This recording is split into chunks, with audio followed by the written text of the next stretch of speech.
All right, breaking news. Congress is making moves to gain leverage over Pete Hegseth and force him to release the video of the second strike that was committed on September 2nd. This political article reads, Congress to withhold Pentagon travel funds until it sees boat strike videos. Lawmakers very intentionally put a provision in this bill to force Pete Hegseth to release this video. Before we even dig in, let's listen to Donald Trump being asked about this video by Dasha Burns just this morning. Speaking of ships, I do want to talk about the boat strikes.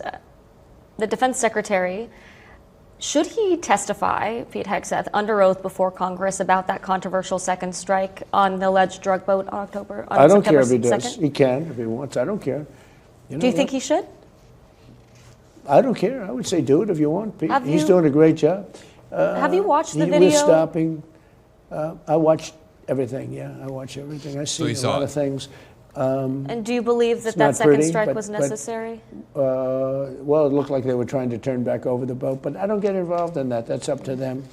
The admiral that did that is a highly respected, as you know, a highly respected man.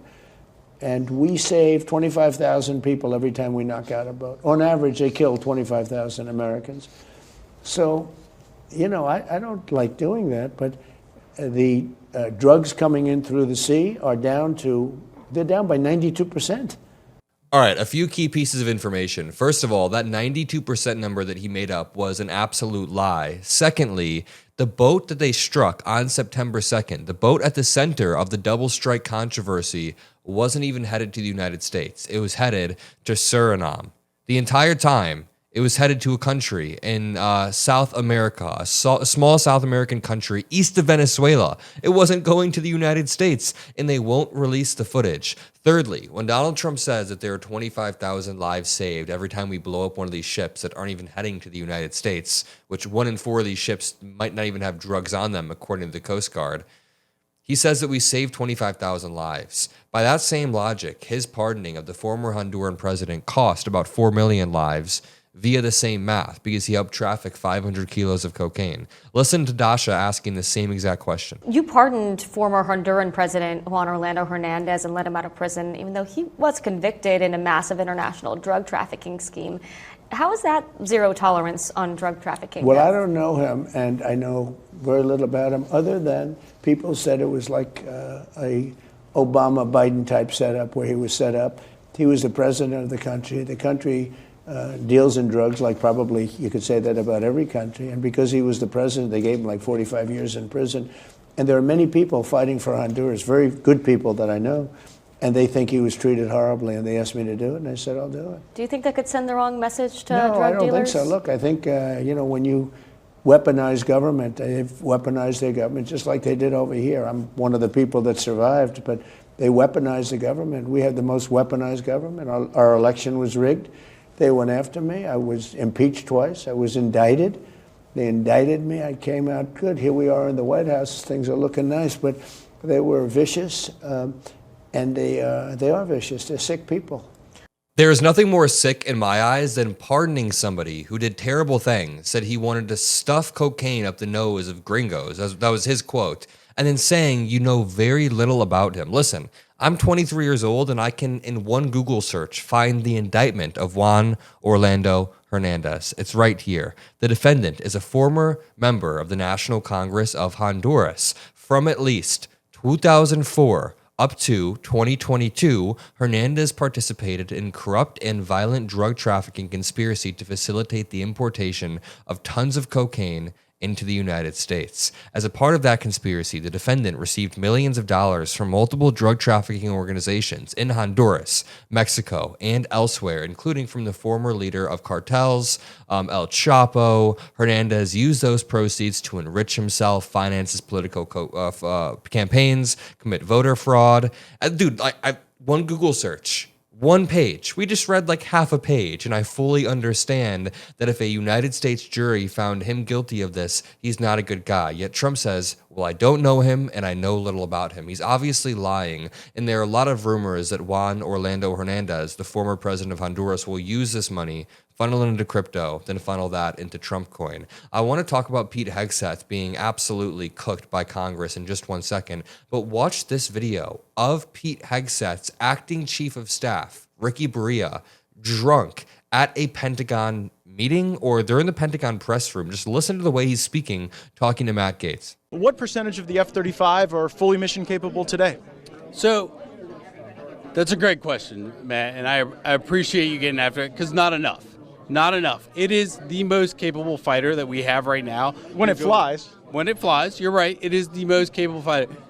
What we have right now, and you saw just last month in the acquisition speech, is a department and leadership that's willing to get after it, to challenge industry to produce better. There are plenty of surface-to-air missile systems that the Iranians have. We know that. We know. Did they shoot any of them? No, they didn't, because we were so successful. And that platform, the F-35, is an amazing platform that can go after these systems. It is the most capable platform we have, Matt. And what we're doing right now is we have a plan to get to 80% mission capable rates by 2030. The Deputy Secretary of War and Mike Duffy, the Undersecretary for Acquisitions and Sustainment, is meeting with Lockheed Martin. Does he seem a little bit drunk to you, or is that just me? Does he? I'm just asking. I'm just asking questions, as Tucker Carlson would say. But to continue, this is Pete Hegseth just a few years back, having a lot of moral clarity on war crimes. And I do think there have to be consequences for abject war crimes. If you're doing something that is just completely unlawful and ruthless, then there is a consequence for that. That's why the military said it won't follow unlawful orders from their commander-in-chief. There's a standard, there's an ethos, there's a belief that we are above what so many things that our enemies or others would do. There's this mind-boggling phenomenon where people in the Trump administration had amazing moral clarity about issues like 5-10 years back. Marco Rubio, for example, he actually knows a lot about Russia-Ukraine. I promise you, Marco Rubio is very, very pro-Ukraine and understands the stakes and how bad Russia is. I've heard him talk about this a dozen times, and I've listened to his speeches, yet now he's morphing into this MAGA dude. Pete Hegseth was just saying a few things that are key. He was saying, number one, you can refuse unlawful orders, which is what this whole controversy lately has been about. Now he's saying you can't and that you'd be disobeying the president, but no. You can refuse and disobey unlawful orders, as the Uniform Code of Military Justice says, because by definition, the unlawful orders are not in service of the Constitution. They'd be in service of the president or a wannabe dictator or some institution. Orders absolutely can be unlawful. He also talks about having a standard. He says that there's an ethos, that there's a standard, and that's very, very true. When we begin to erode the standard globally on who we can strike and what we can strike them for and how much evidence we need, then that erodes the standard of engagement across other countries, overseas. The United States, which is supposed to be seen as a leader, I know that's not how it is right now. I know that we're not leading much, but we're supposed to be seen as a leader when we're following rules of engagement like the worst country like Russia, then it's a free-for-all on the global stage. So Pete Hegseth understood this during the Obama era that they claim was so bad. Like, he understood this during the Obama era, but nowadays, Congress is legitimately trying to withhold Pentagon travel funds until it sees the boat strike videos. This is Congress using maximum leverage. Congress is using its Marquet defense bill to force the Pentagon into turning over videos of strikes against suspected drug smuggling boats off the coast of Latin America. Lawmakers plan to withhold a quarter of Defense Secretary Pete Hegseth's travel budget. One more time. They will withhold a quarter of MAGA Pete's travel budget until the Pentagon provides them with the videos. The demand, quietly tucked into the final draft of the annual defense policy bill, calls for, quote, unedited video of strikes conducted against designated terrorist organizations in the area of responsibility of the United States Southern Command to the House and Senate Armed Services Committees. So they're essentially saying, give us the damn tapes. We need to see the videos. Congressional leaders released their final draft of the defense bill Sunday, which is expected to be approved without changes by the House and the Senate. For the first time in a while, Congress is standing up to the Trump administration. They didn't really do it on tariffs when they are the ones that have the ability to impose a tax. They didn't really do it on the appointees. We had to have courts strike down Alina Habba and Lindsey Halligan as appointees. And now they haven't really been doing it on the war with Venezuela, but now they're at least introducing some sort of check to say, give us this video.